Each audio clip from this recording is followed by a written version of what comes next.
여러분의 계좌는 아직도 파란불이십니까? 저희가 빨갛게 바꿔드리겠습니다. 손실극복 프로젝트 나만 믿고 따라와. 네, 벌써 목요일이 가고 있는 상황입니다. 네. 자, 반등을 줬던 미국장에 비해서는 뭐 아시아장도 별로 안 좋고 그리고 국내장에서도 분위기가 그닥 좋지 않은 상태로 거래를 마쳤습니다. 그래도 또 그 안에서 갈 건 가는 게 요즘 우리 시장이니까요. 그렇죠. 네. 인터배터리의 영향인지 오늘 2차 전지 상승세 괜찮았고요.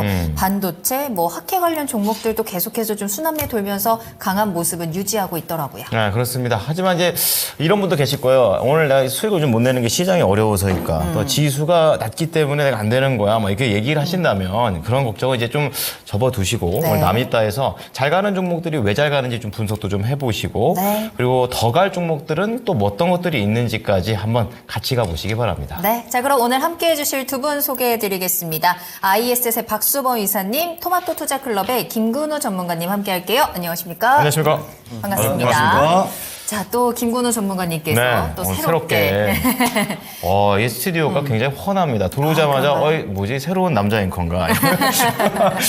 너무 잘생겨가지고. 오늘 시작부터 굉장히 훈훈하게 네. 시작을 하는데요. 아. 매주 목요일에 저희 남이따에서 그렇죠. 이제 김근우 전문가님의 종목에 대한 이야기 세세하게 들어보실 수 있으니까요. 여러분들의 많은 관심과 참여를 부탁드리겠습니다. 네. 자, 그럼 지금부터 오늘 두 분과 함께하는 나만 믿고 따라와 종목 진단 출발할 건데요. 종목이 궁금하신 분들께서는 종목명, 매수가 비중 지금 바로 토마토증권통 유튜브 채팅창에 남겨주시고요. 전화 상담도 가능합니다. 02-325-8200번, 325-8200번 문의 전화 이용하시기 바랍니다. 네, 자 종목 언제든지 좀 받고 있고요. 네. 오늘은 이번 주는 어떻게 보면 계속해서 그 주도주 갖고 가지고 노는 그런 2차 느낌. 전지, 반도체. 네. 오늘은 2차 전지. 2차 전지 가나요? 그래가지고 오늘 이 종목이 참 눈에 띄었습니다. 오늘의 주제.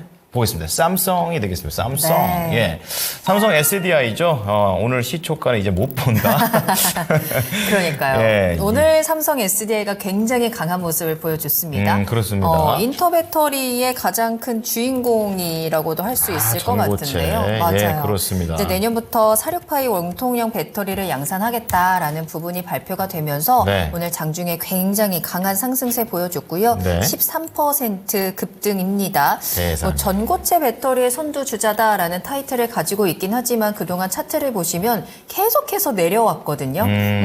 그동안 다른 2차 전지에 비해서도 조금은 더 부진한 모습을 보여줬던 삼성 SDI인데 이제 오늘 이 상승을 계기로 이제 새로운 국면에 접어드는 것인가. 네. 오늘 시초가가 정말 찐 바닥이었을까. 네, 앞으로의 전망을 또 체크를 해봐야겠습니다.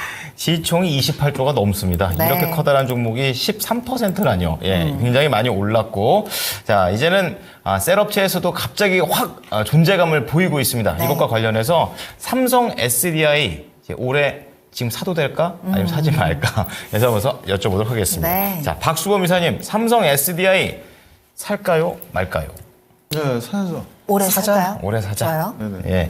다음 김근우 전문가는 살까요? 아니면 말까요? 저도 당연히 사야 된다고 봅니다. 당연하다고 하시네요. 당연이라고까지 얘기해 주시니까 뭔가 신뢰가 더욱더 배가가 되고 있습니다. 자, 네. 그러면 박수범 이사께서 사야 된다. 근거 좀 들어보겠습니다. 아무래도 삼성 SDI 같은 경우에는 어떻게 보면 좀 LG엔솔에 비해서 후발주자로 좀 처음에 시작할 때 시작을 했었는데 LG 에너지 솔루션이 워낙 지금 사원계 배터리 쪽으로 이제 캐파도 확장하고 전체적 분위기가 좋아지다 보니까 삼성 SDI가 그때 당시에 이제 3년 전이었던 것 같아요. 대략적으로 한 그쯤 됐었던 것 같은데 그때마다 삼성 SDI 쪽에서 얘기가 나왔던 부분들이 우리는 바로 삼원계 배터리 쪽보다는 전고체 배터리에 대해서 개발을 해 나가겠다 그런 얘기가 좀 나왔었어요.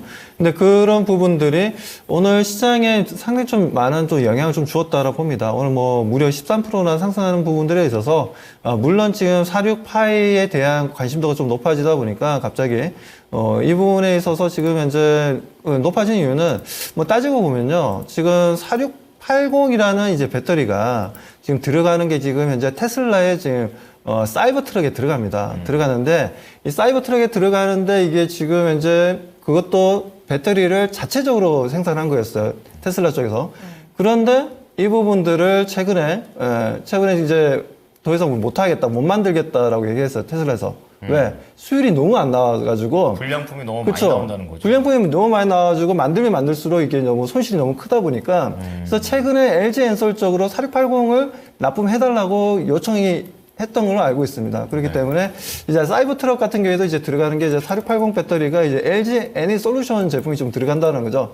이런 분위기가 만들어져 있는 상황에서 갑자기 이게 또 지금 코엑스에서 열리고 있는 인터 배터리 2024에서 지금 이런 또 삼성 SDI에서 46파이에 대해서 지금 현재 우리도 만들어서 보여줄 수 있다. 뭐 이런 내용들이 좀 나오다 보니 아무래도 시장에서 강한 급등을 보여준 것 같습니다. 근데 하루 전날 보면 뭐 금연 쪽에서 그 얘기가 좀 나왔죠. 4695라는 내용이 좀 나오다 보니까 높이가 좀 더 높아진 거죠. 그게. 그렇죠. 높이가 네. 좀 높아진 거죠. 그렇죠. 근데 그 부분들은 지금 금연 같은 경우에는 솔직히 알 수는 없죠. 이게 왜냐하면 이게 워낙 이제 또 커지는 만큼 어떻게 보면 에너지 밀도라든가 전체적으로 좋아지는 장점도 있지만 반대로 얘기하면은 화재 발생할 가능성도 좀 상당히 좀 높아지는 부분들도 있습니다. 실질적으로. 뭐 그렇다 보니까 아무래도 그런 부분에서 이제 수율을 잡고 불량품을 잡는 게 굉장히 중요한 부분들인데 예를 들어서 SK온 같은 경우에는 그 수율을 잡는 데서 거의 3년 정도 걸렸어요. 엄청나게 좀 오랜 시간이 걸렸고 많은 자금이 투자되었었고요. 뭐 그런 문제점이 있었고 그리고 LG엔솔도 마찬가지입니다. LG엔솔 같은 경우에도 국내에서 이제 파일럿 라인을 갖다가 생산 라인을 갖다가 만들어놨은 부분에 있어서 뭐 거의 97%, 98% 왔다 갔다 하거든요. 수율이. 그 상태에서 유럽에서 똑같은 이제 장비와 똑같은 소재와 만들었는데 수율이 안 나와요. 이것도 처음에 신기하게도 똑같은 회사에 똑같은 장비에 똑같은 사람이 가서 하는데도 그러니까 그 부분을 수율을 잡는데 거의 한 6개월 정도 걸린답니다. 되게 까다롭군요. 상당히 민감하고 까다롭습니다. 그렇기 때문에 그런 부분들이 있다 보니까 지금 테슬라 쪽에서도 당연히 4680을 불량품이 많이 나오는 건 당연한 거고요.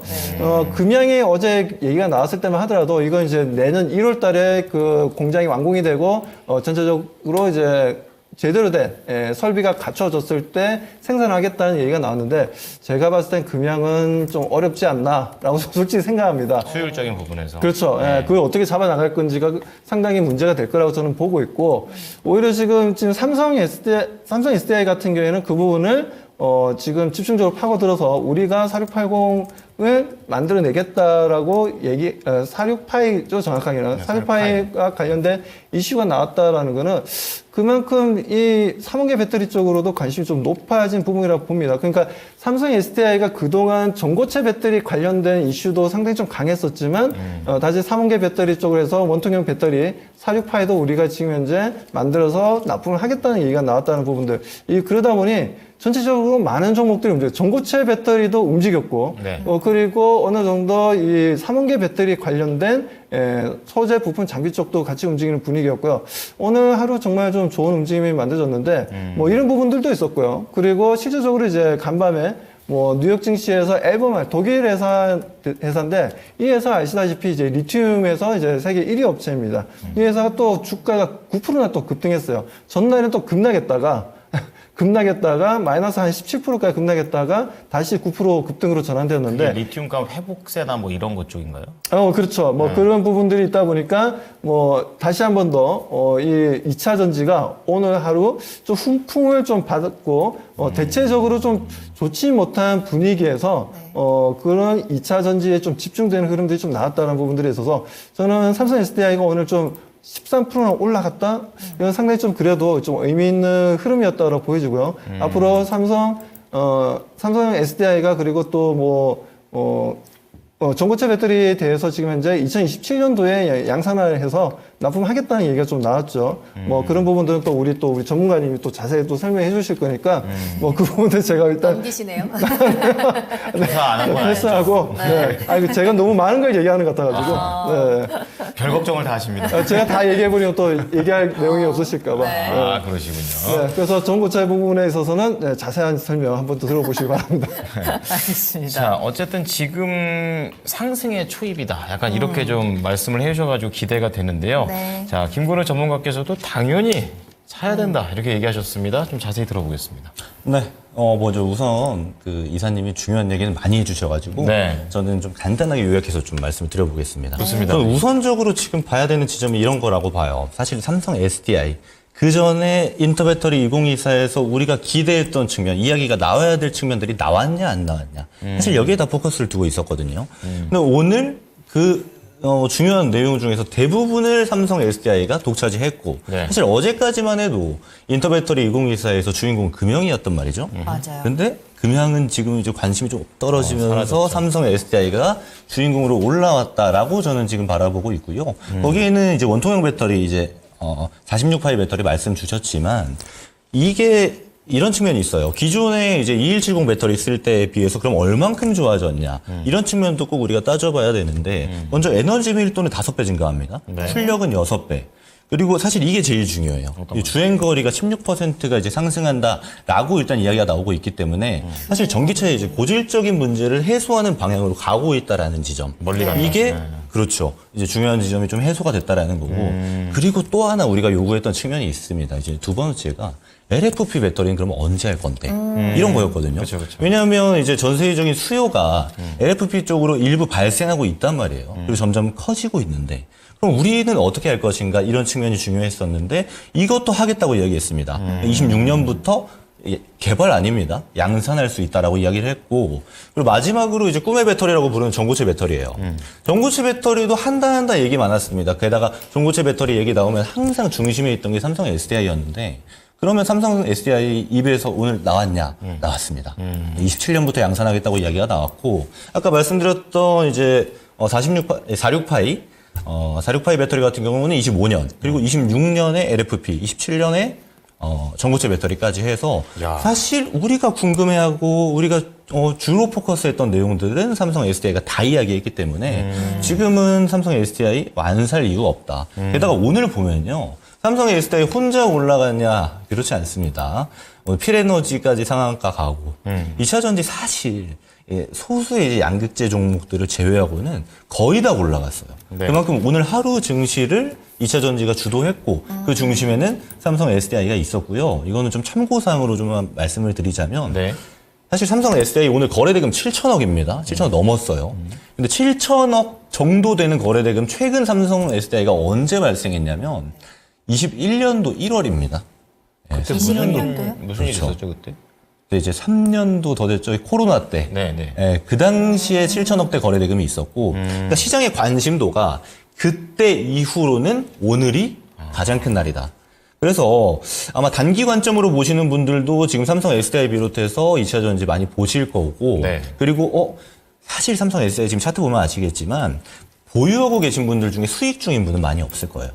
그런 분들께서도 이제 탈출 혹은 수익 실현할 만한 모멘텀이 발생했다라고 볼만하다. 이 정도 이야기 드리겠습니다.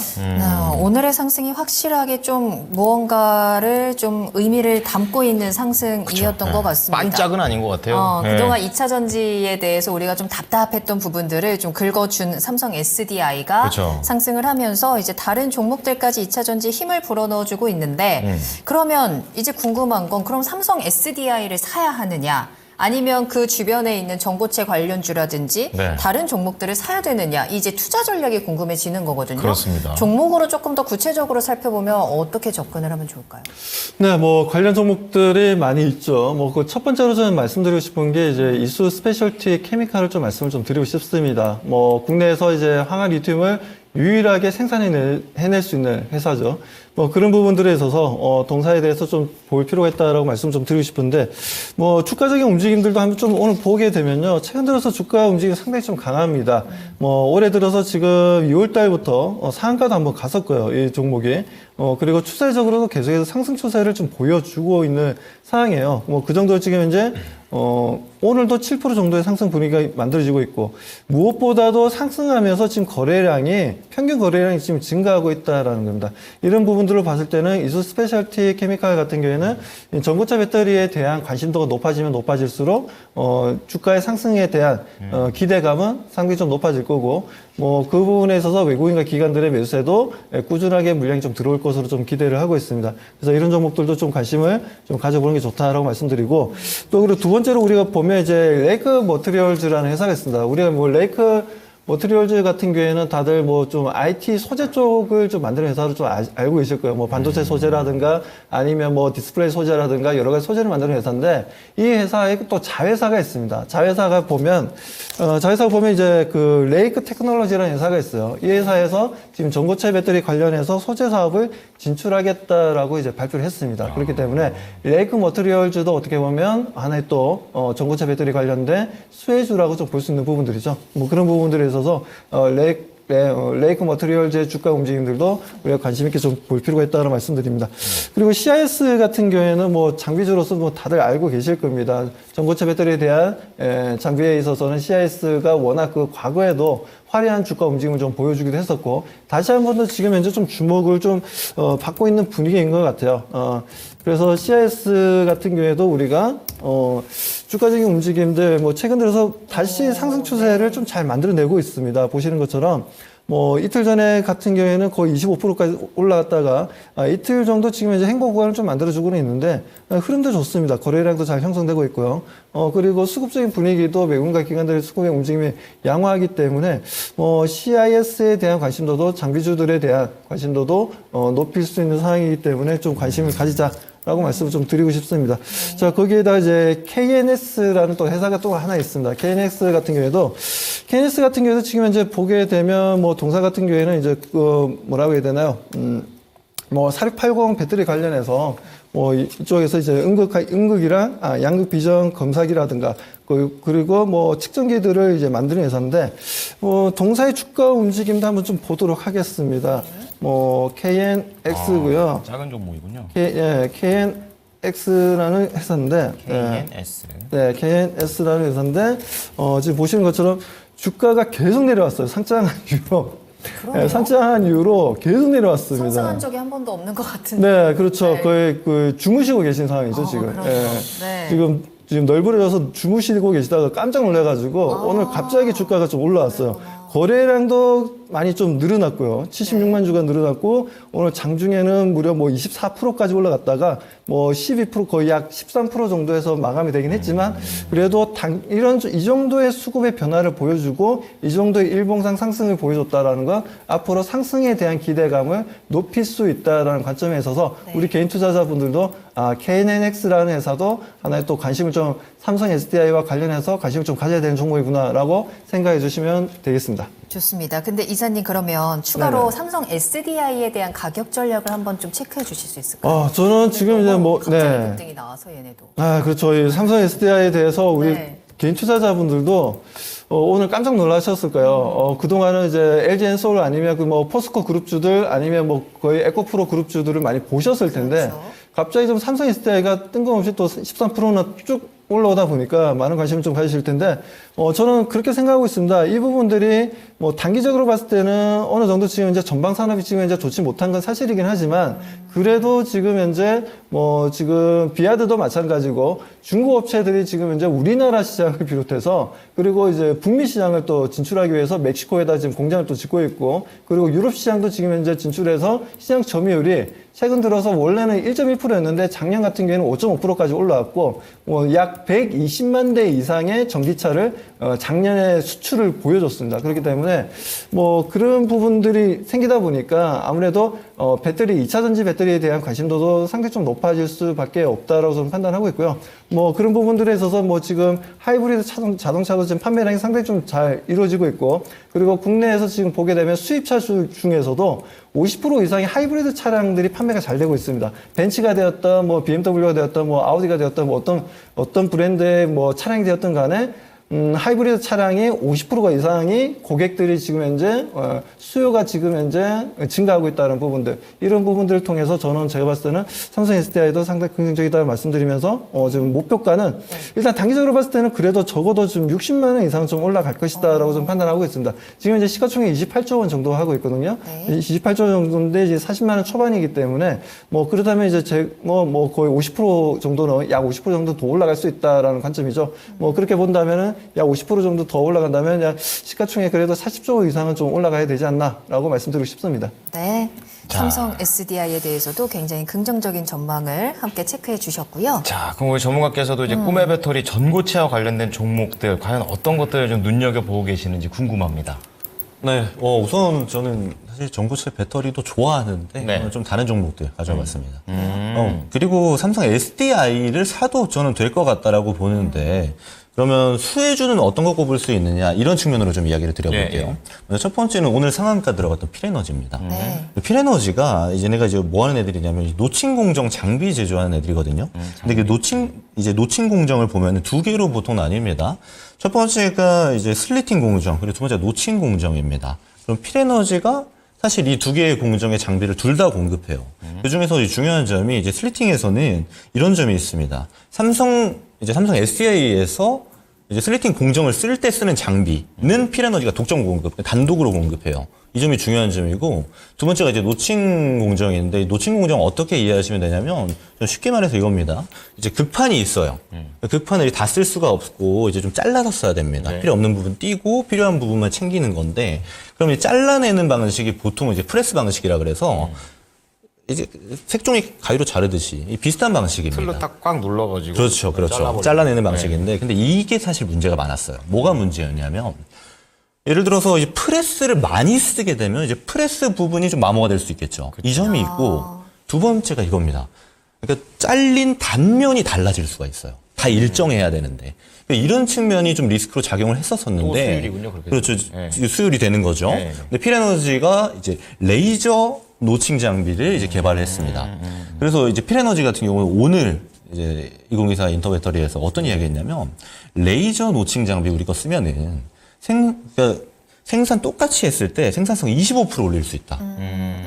왜냐면 프레스로 했을 때 이렇게 수율이 안 나왔는데 네. 레이저 쓰면은 뭐 면이 없으니까 어차피 마모될 것도 없고 단면 당연히 똑같으니까요. 뭐 이렇게 이야기가 나오고 있어서 아무래도 이 정도 좋은 이야기면 당연히 오늘 상한가가 알만하지 않았나. 회사 입장에서는 그런 거 사죠. 그렇죠. 네. 그리고 사실 더 중요한 거는 2대 주주가 삼성 SDI입니다. 14% 들고 있어요. 거기서 또 연결고리가. 그래요. 그러면 뭐 단독 공급도 할 만하고 네. 그렇죠. 수혜주로 꼽힐 만하다라고 먼저 말씀을 드리고요. 두 번째는 이제 아까 이사님 말씀해주신 종목이랑 같습니다. CIS인데요. 네. 전고체 배터리는 말씀을 주셨으니까 제가 다른 측면 좀 말씀을 드리자면 먼저 첫 번째로 이제 이 코터를 개발하고 코터 공급하는 업체예요. 이게 뭐냐면 이제 코팅 공정에 쓰이는 장비입니다. 근데 여기서 이제 중요한 점이 이제 이 코팅 공정 간단하게만 설명을 드리면 이런 겁니다. 이제 믹싱 공정에서 음극, 양극 슬러리가 나와요. 네. 그러면은 이제 알루미늄 박에다가 이걸 발라야 됩니다. 네네. 그럼 이 슬러리를 발랐을 때 일정하게 발라야 돼요. 그것도 그러니까 여기서 그렇죠. 차이가 나면 또 술이 안 나오는 겁니다. 또 못 쓸 수도 있고요. 네네네. 이런 문제가 발생하게 되는데 여기서 더 넘어가서 일정하게 발린 거를 일정하게 건조를 시켜야 됩니다. 여기까지가 코팅 공정이에요. 네. 그래서 이게 뭐랄까 이 기술 허들이 높아요. 우리나라에서 할 수 있는 게 지금 CSI랑 두 번째 PNT 두 개밖에 없습니다. 그 중에서도 지금 CSI는 막 각광받고 있는데 PNT는 사실 좀 누워 있잖아요. 네. 이 차이 어디서 발생하는 거냐면 이 CSI 같은 경우는 최근에 이제 하이브리드 코터를 개발했어요. 이게 왜 중요하냐면 지금 코터가 100m입니다. 장비가. 그러니까 엄청난 크기예요. 근데 중요한 거는 이제 코팅 공정이 전체 공정에서 비용이 20% 차지한다고요. 그러니까 굉장히 많은 돈이 들어가는 겁니다. 20% 많군요. 그 바르고 말리고 이게 엄청 오래 걸리는 건데, 근데 하이브리드 코터 CSI에서 개발한 이제 CIS에서 CSI가 나왔어요. CIS에서 개발한 거는 네. 50m예요.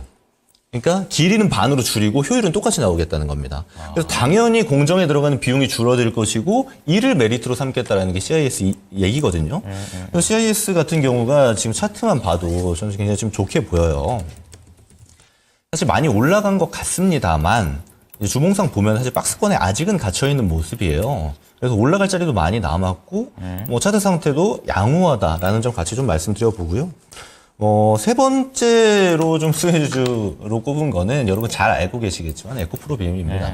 올해 2024년 1월부터 2028년까지 44조 양극재 공급 계약한 거는 뭐 모두가 알고 계실 거고 기업 속에는 따로 안 들어도 될 것 같습니다. 그렇죠. 국민 주식이기 너무 때문에. 유명하죠. 네. 그래서 이 세 가지 종목 정도 여러분들이 삼성 SDI랑 같이 보면 좋겠다라는 코멘트 같이 드리도록 하겠습니다. 네.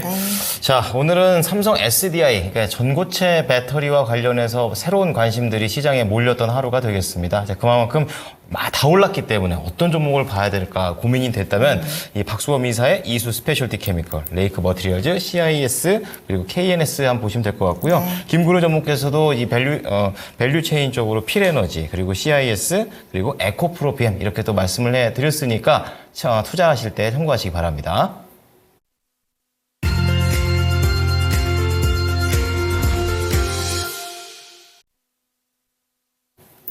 네, 나만 믿고 따라와 스피드 종목 진단 출발하겠습니다. 네. 종목명, 매수가, 비중 지금 바로 채팅창에 남겨주시고요. 매수 문의 남겨주셔도 좋습니다. 전화 주시면 조금 더 자세한 이야기 나눌 수 있으니까요. 02-325-8200번, 325-8200번으로 지금 바로 전화 주시기 바랍니다. 네, 첫 번째 종목 보니까 요즘 이 섹터가 좀 아쉽죠. 네, 월청님께서 올려주신 JYP 엔터가 되겠습니다. 네. 요즘 이 엔터 쪽에 대한 얘기가 별게 안 들리는 것 같고. 맞아요. 주가도 마찬가지고. 뭐 카리나가 연애한다 정도밖에. 너무 슬픈 소식이죠. 예, 사과문 올렸대죠. 7만 원입니다. 어쨌든 10%에 다 비중을 담고 계시는데 14만 6,600원까지 갔었어요. 예전에. 그러다가 아주 빠르게 내려오고 있습니다.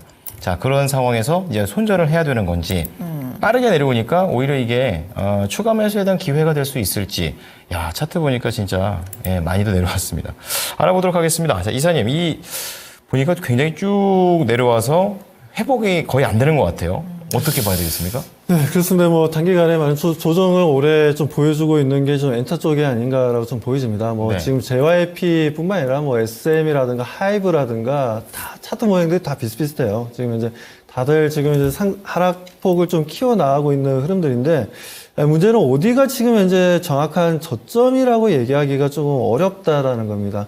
그리고 이 지금 하락을 주도하고 있는 쪽이 보게 되면 뭐 연기금이라든가 외국인들의 매도세가 상당히 좀 양쪽에서 많이 나오고 있다라는 거예요.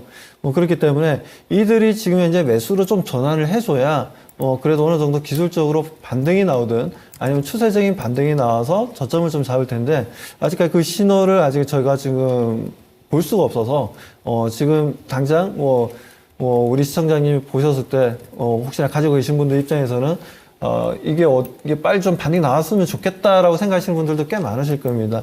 아무튼 지금 아직까지는 좀 신호로 봤을 때는 어디가 저점인지 명확하게 말씀드리기가 좀 어려운 부분들 좀 이해를 좀 해주십시오. 그리고 지금 실적이 생각보다는 지금 현재 좀 아무래도 조금 둔화되고 있는 건 사실인 것 같아요. 작년 하반기부터 좀 앨범 판매량이라든가 여러 가지 부분에 있어서 뭐 콘서트 활동이라든가 여러 가지 부분들이 뭐 실적이 조금씩은 좀 낮아지고 있는 건 사실이기 때문에 뭐 그 부분들이 언제 어떻게 또 개화를 할지는 좀 더 지켜봐야 되겠지만 그래도 한 3월달 중순 지금 3월달이지만 3월 중순이 좀 지나면은 그래도 엔터주들인 과대 낙폭에 따른 반발 매수세도 좀 형성될 수도 있을 거고요. 그리고 어느 정도 또 올해 같은 경우에 엔터주들이 어떤 식으로 지금 현재 또 새로운 또 아티스트들을 또 뭐 어떻게 런칭이라는 표현은 좀 그렇고 데뷔를 할 거고 뭐 그리고 어떤 식으로 지금 현재 뭐 경영을 해 나갈 것이다. 이런 부분들에 대한 로드맵이 어느 정도 나올 것으로 기대를 하고 있습니다. 그래서 일단 1분기 실적이 어느 정도의 흐름이 나올지를 좀 더 지켜보고 그 다음에 우리가 포지션을 어떻게 정할지를 결정해도 늦지 않으시니까요. 네. 지금 현재는 좀 힘드시지만 일단 홀딩 해주십시오. 홀딩 해주시고 그리고 비중이 지금 현재 많지 않은 걸로 봐서 오히려 좀 이제는 우리가 추가 매수해도 되겠다라고 판단될 때는 추가 매수를 오히려 하셔서 매수 단가를 좀 낮춰보는 뭐 그런 기회로 삼아가지고 대응해 보시는 게 좋겠다라고 말씀드립니다. 자, 구체적인 가격 전략 대략적으로 바닥 잡긴 좀 그렇고 좀 단기적으로도 기술적 반등 정도는 어느 정도 가격대를 좀 보면 될까요? 그냥 지금 현재는 제가 뭐라고 말씀드리기가 일단 저점 잡기 전까지 우선 좀 보유하자는 관점만 말씀하시면 되는 겁니까? 그렇죠. 지금 현재는 어디가 저점이라고 말씀을 드리기 물론 지금 현재 어떻게 보면 이평선이랑 일봉이랑 많이 벌어져 있기 때문에 어떻게 보면 여기가 거의 저점 구력까지 와지 않았냐라고 볼 수는 있는데 뭐 저도 지금 현재 거의 저점은 거의 다 왔다라고 보여집니다. 하지만 뭐 이 부분들에 있어서 저는 거래량이 조금만 더 터져야 된다고 생각하고 있어요.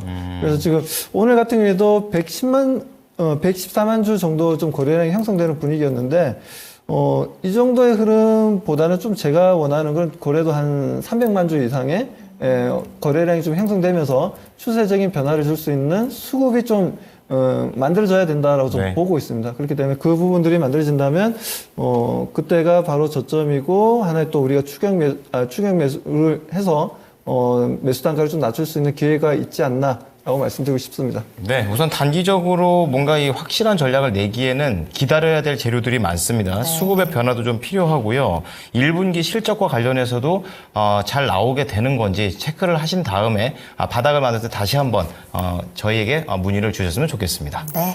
다음 종목은 정간나님의 종목이고요. YIK 살펴보도록 하겠습니다. 7,200원에 10% 매수를 하셨거든요. 오늘 매도를 못했습니다. 도와주세요 라면서 상담을 신청해 주셨는데 가지고 계신 지는 조금 되셨나 봐요. 아마 올해 초에 좀 이 급등하는 구간에서 한번 따라잡으셨을 것 같고 이제 오늘 최근에 계속 다시 한번 반등이 잘 나오면서 수익의 기회가 다시 왔는데 오늘 갑자기 또 1% 하락으로 거래를 마치면서 손실로 접어들게 되었습니다. 오늘이 정말 너무 아쉬운 기회가 아니었을까라는 생각이 드는데요. 다시 한번 또 기회가 오지 않을까라는 희망을 가져보면서 진단 어떻게 도와주실까요?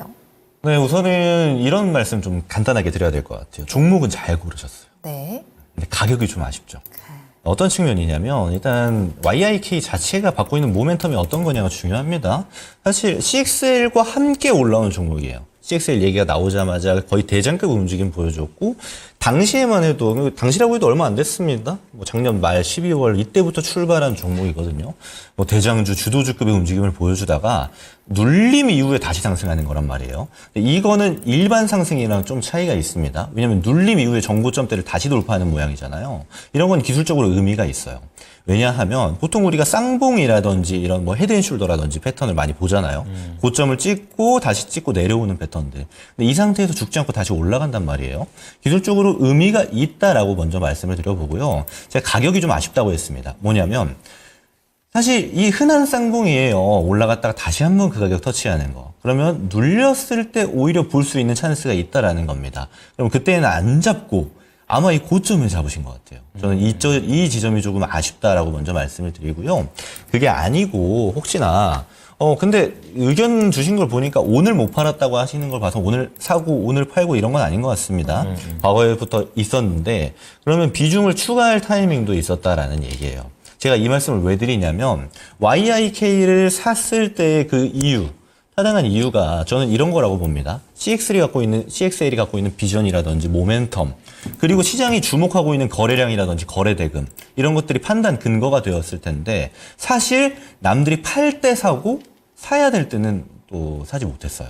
그런 점이 좀 아쉽기 때문에 다음에는 이 지점 좀 참고하시면 좋을 것 같고요. 그리고 YIK 같은 경우는 좀 더 보시는 걸 저는 권장드립니다. 제가 다른 종목이었으면은 예를 들어서 고점 찍고 이제 저항 맞고 내려오는 구간이면 기술적으로 오히려 빠질 수 있는 종목이 될 수 있기 때문에 오히려 좀 조심하셔라라는 말씀을 드렸을 텐데 YIK는 사실 워낙 좋아요. 모멘텀 자체가 너무 좋아요. CXL은 지금 반도체 일정도 남은 거 많죠? 삼성에서 계속 얘기 나올 겁니다. 이런 뉴로모픽이라든지 AGI 반도체 이런 거 이야기 나오고 AI 반도체 얘기 나올 때마다 당연하게도 CXL은 얘기가 나올 거예요. 왜냐하면 HBM이랑 CXL은 그만큼 AI 반도체에서 중요한 요소가 될 거니까요. 그리고 중요한 거는 CXL은 지금 매출 찍히고 있는 게 아닙니다. 이야기만 나오고 있는 단계예요. HBM도 이제 작년부터 시작해서 매출이 막 늘고 있는 거거든요. 그럼 CXL도 그런 과정을 거쳐야 됩니다. 다만 주식은 선반영이라는 게 있기 때문에 지금 막 좋고 안 좋고 막 왔다 갔다 테마성 움직임을 보여주지만 결국 앞으로는요 CXL이 상용화가 되고 또 매출이 찍히기도 하고 실제 숫자가 늘어나는 걸 보면은 YIK처럼 실제 수혜받을 가능성이 높은 종목들 같은 경우는 상승 탄력을 더 받을 수도 있어요. 저는 그래서 이 종목은 좀 괜찮으니까 좀 더 보시라고 말씀드리고 디테일한 가격 전략은요. 일단 비중은 많이 안 지르셨어요. 그래서 6,800원 정도까지 눌리면 3만큼만 더 사보겠습니다.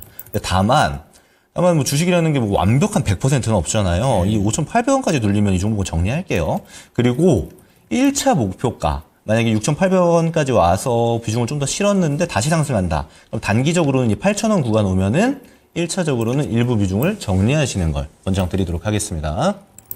알겠습니다. 매수가가 조금 아쉽지만요. 그래도 충분히 수익 볼 수 있는 기회는 있습니다. CXL의 성장세에서 계속해서 그 긍정적인 힘을 가져가시면 좋을 것 같고요.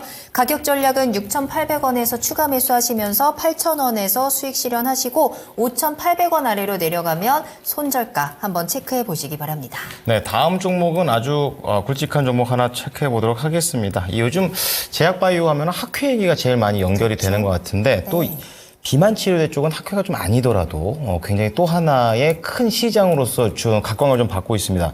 자, 관련해서 직장인 가브리엘님께서 한미약품 올려주셨는데요. 오늘 좀 밀렸어요. 31만 6,500원. 아직 수익 중인 시기는 한데 3.5%나 밀렸으니까 장 후반대까지 힘을 내지를 못하고 계속 내려갔다는 점이 좀 걱정을 키우지 않으셨을까 이런 생각을 합니다. 15%의 비중이십니다. 바이오의 최고의 종목이라고 생각하고 투자 중입니다. 그렇죠. 그렇죠. 그런데 현금성 자산이 1억밖에 없고 단기 차입금이 많아서 재무제표가 의외로 좀 나쁘다는 분석이 있어서 좀 걱정이 됩니다. 이 재무와 관련해가지고 어떻게 봐야 되는지 전문가님 부탁드립니다. 이렇게 말씀해 주셨는데요. 자, 이사님, 한미약품, 좋은 회사인데, 관련해가지고 재무적으로는 약간 의구심이 좀 있으신가 봐요. 전반적인 판은 어떻게 하십니까? 일단 지금 현재 뭐 저도 잠깐 뭐 좀 보고 있는데 네. 좀 재무적으로 그렇게 뭐 나쁘다고 얘기할 수는 없어요. 왜 그러냐면 지금 이제 뭐 부채 비율을 보더라도 부채 비율이 지금 72% 정도 수준이고요. 그리고 유보율이 지금 3,000%가 넘습니다. 뭐 이 상황에서 이 회사가 지금 현재 좀 재무 상태가 좀 나쁘다? 뭐 그건 좀 어불성설이 아닌가라고 좀 보여지고요. 아무튼 지금 매출이라든가 전체적인 실적은 그래도 동사 같은 경우에는 워낙 또 업력이 있다 보니까 뭐 제네릭 제품도 마찬가지 오리지널 제품들을 열심히 지금 현재 판매를 하고 있고 뭐 그 고지혈증 치료제 쪽으로 해서는 또 국내에서는 또 유명한 회사이기 때문에 그 부분에서도 계속해서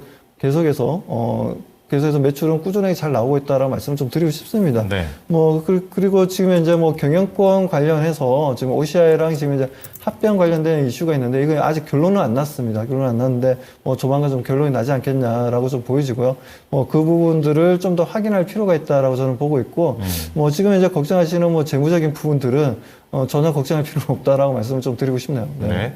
자, 그럼 가격 전략 들어보겠습니다.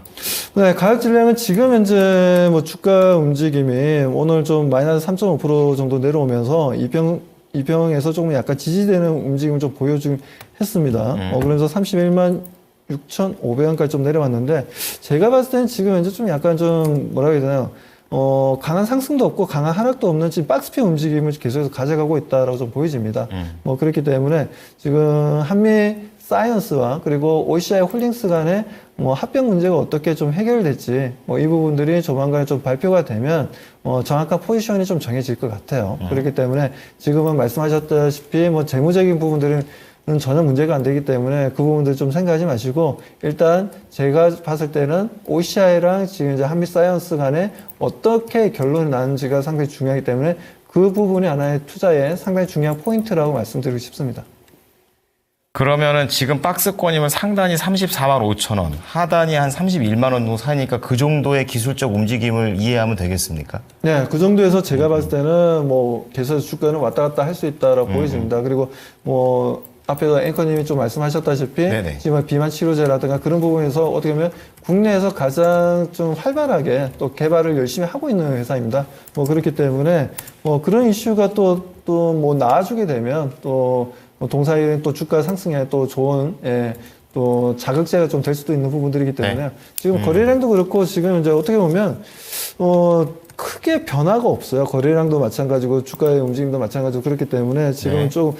조금 한미약품을 좋아하시는 분 같아요. 느낌상 재무 상태까지 지금 이제 분석하시는 걸로 봐서는 뭐 그렇다면 조금만 더 지켜보자라고 말씀드립니다. 네, 보유 의견이시고요. 재무 걱정은 안 하셔도 될 것 같습니다. 목표가 34만 원, 손절가 31만 원 드릴 테니까 박스권 전략으로 대응해 보십시오. 네. 자, 저희 계속해서 상담 이어가고요. 이번에는 사랑이 님께서 남겨주신 종목으로 살펴봅니다. 네. 아이비 기명 가지고 계시고요.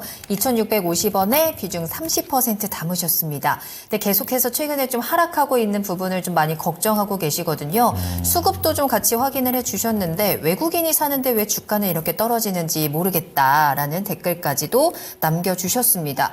IB금융이 급등한 이후에 지금 계속해서 다시 한번 좀 제자리로 찾아오는 중 계속 좀 조정을 받고 있는 상황이기는 한데요. 이 손실을 어떻게 하면 메꿀 수 있을까요, 전문가님? 자, 우선 제가 먼저 말씀드려야 될 게 있어요. 지금 IB금융이 네. 잘해서 올라갔느냐? 이렇게 물어보면 아닙니다. 잘 알고 계실 거예요. IB금융은 지금 이런 모멘텀 받고 있는 거예요. 어떤 거냐 하면 지금 의대 증원 문제가 있습니다. 제가 뭐 정치적으로 해석할 이유는 없고요. 의대 증원 문제가 지금 의사들과 그리고 정부 간에 좀 강대강 대치가 이어지고 있어요. 그로 인해서 좀 수혜 가능성으로 올라온 게 어떤 거였냐면 첫 번째가 원격 의료였습니다. 그럼 의사들의 공백을 원격 의료로 채우겠다. 그래서 원격 의료에 대한 규제들을 다 완화해 줬죠. 그리고 두 번째가 교육주였습니다. 의대생 자체가 이제 숫자가 늘어나게 되니까 교육주들에 대해서 열풍이 불 가능성이 있다. 그래서 이 두 번째 해당되는 게 지금 IB금융이었어요. 그 중에서 모멘텀이 가장 좋기도 했고요. 그 말은 시장 관심도는 굉장히 높았는데 아시다시피 테마주는요. 이런 게 있습니다. 되게 단적으로 심플해 보이지만 우리는 판단해야 될 때가 굉장히 많은 것들이 바로 이런 테마주들이에요. 어떤 거냐면 나는 이때 사서 이 가격에 팔아야지. 이때 사서 이 가격까지 오면은 뭐 정리를 하든지 종목 교체를 해야지. 라는 것이 분명해야 된다라는 거예요. 그게 테마주의 특징인데 아마 그런 지점을 잘 설계하시지는 못한 것 같아요. 왜냐하면 IB금융이 워낙 급등을 하다 보니까 그런 설계까지 하기에는 다소 좀 어려움이 있었다. 좀 그렇게 보여지기도 합니다. 다만 제가 지금 가격 전략을 드리기 전에 이 이야기를 먼저 말씀드리는 거는 얘가 다시 제자리로 와도요. 안 이상해요. 테마가 끝나게 되고 예를 들어서 지금 강대강 대치하고 있는 게 이 재료가 소멸이 돼버립니다. 또는 시장의 관심도가 오늘의 인터배터리 2024처럼 뭐 2차 전지로 다 가버린다든지 즉 거래가 없어져 버리면은 이 종목은 다시 제자리였던 막 1,600원 막 이렇게 와도 하나도 안 이상한 종목이에요. 이런 거를 기본에 놓고 이 종목을 대해야 됩니다. 그래서 먼저 말씀을 드리는 거고요. 일단 기술적으로 지지는 나왔어요. 지지는 나왔습니다. 바로 2,200원대에서 오늘도 지지는 나왔기 때문에 조금은 더 기다려 볼 수 있을 것 같습니다. 근데 기다렸을 때 제가 우선 말씀드리고 싶은 건 이거 본절 오면 정리하세요. 왜냐면 또 다 테마주가 다 똑같은 게 아닙니다. 일단 방향 자체를 상방에서 하방으로 바꿨어요. 그러면 기술적 반등, 예를 들어 이전에 나왔던 것 같은 기술적 반등이 나올 수 있습니다. 예를 들면 이런 캔들이요. 이런 게 나올 수 있어요. 하지만 기술적 반등이 나왔다고 해서 상방으로 움직임이 추세 변경이 되는 게 아니고 다시 내려오죠. 이런 정도의 반등만 나올 수 있다라는 거예요. 그래서 저는 만약에 다시 반등이 나와도 본절에서는 무조건 이탈하셔라. 그리고 비중이 지금 굉장히 크죠. 그래서 더 추가 매수하고 다른 전략을 드리기엔 좀 어려움이 있을 것 같아요. 반등 시에 나오시고 만약에 하방으로 이동하잖아요. 그럼 2,000원 가격대에서는 꼭 정리하셔야 됩니다. 얘 지금 1,500원으로 가도 하나도 안 이상한 종목이에요. 이 정도만 말씀드리겠습니다. 네, 테마로 급등을 한 종목인 만큼 리스크 관리는 반드시 필요할 것 같습니다. 반등 시 매도 의견 주셨고요. 매수가 근처가 반등 목표가이고 2,000원 손절가도 반드시 체크하시길 바라겠습니다. 네. 자, 다음은 임준현님께서 현대모비스 자동차 부품으로 가보겠습니다. 사신 가격이 27만 1,800원이 되겠습니다. 27만 원대면은 들고 계신 지 꽤 오래 되셨을 거예요. 2022년에 거의 그 가격대였었거든요. 자, 그 오랜 시간을 30%의 비중도 많으신 거 보니까 이 종목과의 그 뭐랄까 히스토리 이런 게 굉장히 길지 않을까 아주 있어 보여요. 애증의 관계겠네요. 그럴 수도 있죠. 네. 중요한 거는 샀던 가격까지 올 수 있을까. 그런데 25만 원 선에서 또다시 주춤해가지고 떨어질까봐 걱정입니다. 거기를 뚫어내는 걸 최근에 못 봐가지고 그러시는데 불안한 부분을 좀 해결해 주십시오. 이렇게 얘기를 해주셨습니다. 자, 이사님 현대모비스 같은 경우에는 자동차 부품 차도 바뀌고 요즘 그러니까 좀 괜찮지 않을까 싶은데 하이브리드 부품주로도 최근에 또 얘기를 또 해주셨었기도 하고요. 네, 어떻습니까? 맞습니다. 네. 저는 현대모비스 상당히 좀 긍정적으로 보고 있고 좋게 보고 있습니다. 네, 네. 결론부터 말씀드린다면 지금 이제 27만 원대에서 매수를 하셨잖아요. 지금 현재 가격이 25만 3천 원입니다. 추가 매수하세요. 추가 매수하셔가지고 물론 지금 비중이 30%이긴 하지만 괜찮습니다. 충분히 소화하고 빠르게 좀 수익 전환을 하시려면 지금이라도 저는 추가 매수를 하시는 게 맞다라고 자신 있게 말씀드립니다. 뭐 그렇게 제가 지금 판단한 이유는 아무래도 지금 현대차와 기아가 지금 북미 시장에서 6월 달에 같은 경우에도 계속해서 매출이 좀 증가되었습니다. 작년 와이어와이어상 봤을 때도 현대차가 6% 정도 증가했고, 뭐 기아차 같은 경우에는 마이너스 3%를 찍긴 했지만, 일단 뭐 현대차와 기아의 전체적인 판매량을 보게 된다면 대략적으로 1.6% 정도는 증가 추세를 보여줬다라는 거죠. 뭐 그리고 요즘 뭐 하이브리드 차량에 대한 관심도도 높고, 뭐 플러그인 하이브리드에 대한 관심도도 좀 높다 보니까 그 부분에서 동사 같은 경우에는 약 1000건 정도의 특허를 또 가지고 있습니다. 그렇기 때문에 그 부분 또한 이제 우리가 관심 있게 봐야 될 또 하나의 투자 포인트라고 저는 판단하고 있어요. 그래서 지금 같이 하이브리드 차량이 많이 판매되고 있고 그에 대한 특허를 국내에서 가장 많이 가지고 있는 현대모비스 같은 경우에는 저는 지금 현재 상승 추세가 이렇게 머무는 게 아니라 계속해서 우상 상승 흐름이 하루에 1%씩 1%, 2%, 뭐 0.5% 이러면서 계속해서 꾸준하게 상승 추세를 이어나갈 것으로 보고 있습니다. 그리고 항상 이렇게 하루에 뭐 0. 몇 %씩 뭐 1%씩 2%씩 움직이는 종목이 나중에 가면은 그야말로 거래량이 터지면서 급등 패턴을 또 보여줍니다. 그때가 이제 우리가 소위 얘기하는 매도할 시점이 온다라는 거죠. 그렇기 때문에 지금은 들어가도 괜찮은 자리예요. 절대 무서워하지 마시고 지금은 저는 적극적으로 좀 더 추가 매수 하셔가지고 매수 단가를 조금이라도 더 낮추셔가지고 빨리 수익 전환시키고 그에 대한 대응을 해 나가시면 좋겠다라는 말씀드리고 일단 뭐 단기적으로 봤을 때도 저는 좀 30만 원까지는 봅니다. 아무리 적게 지금 현재 동사에 대한 뭐 멀티플을 작게 준다 하더라도 그 정도로 지금 현재 보게 되면 어떻게 보면 뭐 요즘 뭐 밸류어 프로그램 때문에 많은 종목들이 좀 올라가기도 했었지만 동사 지금 PBR로 보더라도 지금 0.59배밖에 하잖아요. 그리고 지금 ROE를 보더라도 9.4% 정도 하고 있습니다. 이 정도면 뭐 충분히 밸류어 프로그램에 들어갈 수 있는 하나의 회사라고 또 얘기할 수도 있는 부분들이고요. 또 한 가지 팁으로 또 하나 말씀드리면 과거에도 마찬가지지만 지금 현재 현대차 기아 현대차 그룹의 문제가 뭐냐 하면 순환 출자 고리가 아직까지 끊어지지가 않은 상황입니다. 그래서 과거에도 현대모비스를 중심으로 해서 한번 좀 순환 출자 고리를 끊으려고도 한번 했었던 적이 있었습니다. 그런데 그 부분들이 진행을 되지는 못했던 부분들이었죠. 하지만 그 부분들이 아직까지 순환 출자 고리를 끊어내지 못했던 부분들이 있지만 순환 출자 고리에 대한 끊어야 되겠다 이런 어떤 액션이나 이슈가 나오게 된다면 그 모멘텀을 가지고 현대모비스는 단기간에 더 크게 주가 급등을 보여줄 가능성이 높다라는 겁니다. 그렇기 때문에 그런 부분들도 하나의 또 투자 전략 중에 한 가지니까요. 그 부분도 한번 좀 기억을 하고 계시기 바라겠습니다. 네. 자, 자동차 부품 쪽과 관련해서는 좋게 보시는 관점이십니다. 그걸 베이스로 해가지고 현대모비스는 추가 매수도 가능하다라는 관점이시고, 이렇게 빠르게 올라간다면 점진적인 우상향, 그 사이사이에 강한 또 상승세도 기대해 볼 수 있다 얘기를 하셨고요. 손절가는 제시하지 않으셨습니다. 목표가 우선 단기적으로 30만 원 보시면서 손실보다는 수익으로 전환하시는 것을 1차 목표로 잡으셨으면 합니다. 네. 자, 다음 종목도요. 우리 센 종목 하나 볼까요? 네. 과연 이 종목은 어디까지 올라갈 것인가 궁금한 바로 그 종목 한미반도체 한번 살펴보도록 하겠습니다. 네. 제이슨 님이 남겨주셨고요. 오늘 좀 하락하면서 98,700원에 거래 마쳤는데요. 우리 시청자님 아마 어제 오늘 잡으셨을 것 같아요. 99,500원이 매수가입니다. 비중 20% 담으셨고요. 그래도 10만 원 찍기 직전에 한번 딱 도전을 하시면서 한미반도체 담아가셨는데 네. 잘한 선택이었을지 좀 가격 전략 좀 타이트하게 짜봐야 될 것 같거든요. 전문가님 한미반도체 계속해서 더 올라가면서 수익 가능할까요? 자, 오늘 제가 네. 첫 방송인 거 다들 알고 계신 것 같습니다. 큼직큼직한 친구들이 네, 많이 맞아요. 보이는데, 자, 우선은 한미반도체 좋아요. 얘도 종목 되게 좋습니다. 사실 한미반도체, SK하이닉스, 제가 지금 말씀드리는 거 한번 잘 들어보세요. 아까 앵커님도 말씀 주셨지만 엔비디아라든지 TSMC 이쪽에서 지금 안 좋은 얘기는 없습니다. 좋은 얘기만 있어요. 근데 여러분 잘 아시겠지만 우리가 주식을 하다 보면요. 항상 제일 좋은 얘기가 있을 때가 보통 고점이었습니다. 물론 제가 엔비디아 모멘텀 여기서 끝난다라고 이야기 드리는 건 아니에요. 앞으로 더 갈 수도 있습니다. 하지만 우리가 그런 모멘텀들을 접근하는 방식은 다소 조심해야 할 필요가 있다라는 지점을 제가 말씀드리는 거예요.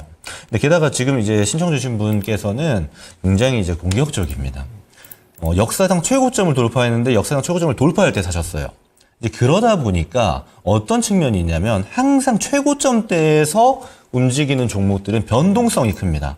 이게 지금 사실 얼마 내려오지도 않았어요. 산 다음에. 근데 불안해지실 거예요. 왜냐? 제일 높은 가격이니까. 한미반도체가 아직은 막 HBM 관련해서 또 본더 관련해서 매출이 엄청 많이 찍히고 있는 게 아니에요. 사실상 테마단이랑 비슷한 느낌인 겁니다. 하지만 물론 독점이기 때문에 프리미엄도 붙어 있고 또 SK하이닉스 향해 좋은 소식이 너무 많기 때문에 기대되는 측면은 저도 있어요. 과연 어디까지 갈까 이런 측면 저도 보고 있습니다. 하지만 지금 살래? 라고 물어보면 저는 안 살 것 같습니다. 그러면 이전에 살 수 있는 기회를 주었을 때 오히려 저는 접근해 봤을 것 같아요. 이런 측면으로 보면은 차라리 저는 지금 평단에 비중을 꽤 많이 실으셨어요. 20% 비중을 실으셨는데 여기서는 만약에 주가가 눌림을 주더라도 더 살 수가 없습니다. 비중이 40%가 되면요. 한 번만 더 사면 80% 됩니다. 이거는 이제 우리가 조율할 수 없는 비중이 돼버리기 때문에 저는 차라리 지금 이제 본절에서 왔다 갔다 할 겁니다. 위로 한 2, 3% 갔다가 또 한 2, 3% 내려왔다가 그때 비중을 좀 줄여두세요. 만약에 비중을 줄였는데 상방으로 위로 올라가면 어떻게 하나요, 전문가님? 수익 실현하면 됩니다. 근데 그게 아니고 눌렸을 때 우리가 더 살 수 있을 만큼의 전략은 남겨두어야 된다라는 말씀을 먼저 드려볼게요. 물론 저도 종목을 좋게 보고 있기 때문에 일단 손절가는 지금 세팅 따로 안 하셔도 될 것 같아요. 눌렸을 때 더 사는 전략을 보기 위해서 비중 조절만 하자. 이 정도 의견 드리겠습니다. 알겠습니다. 지금 너무 좀 고점에서 매수하셨기 때문에 숨 쉴 구멍을 하나 만들어 놓자라는 측면에서 네. 비중 조절에 대한 의견 전해드렸고요. 매수가 근처에서 한번 잘 그 비중을 챙겨 놓으시면 도움이 될 것 같습니다. 자, 1부는 여기까지 좀 하도록 하겠고요. 이제 2부 때에도 또 뜨거운 종목을 저희가 준비를 했어요. 네. 예, 바로 에이직랜드가 되겠습니다. 그렇군요. 예, 이게 네. 상장한 지 뭐 그리 오래되지 않은 그런 종목인데 최근에 크게 한번 튀었습니다. 2월 22일이네요. 그때부터 팍팍 치고 올라가서 아예 7만 원대에 안착되어 있는 그런 흐름인데요. 중요한 건 여기에서 더 갈 수 있냐. 근데 시장과의 관련된 그런 업황이 워낙에 또 핫한 부분에 있어가지고 맞아요. 기대도 충분히 있는 것 같습니다. 자, 이 부분을 많이들 궁금해 하실 거예요.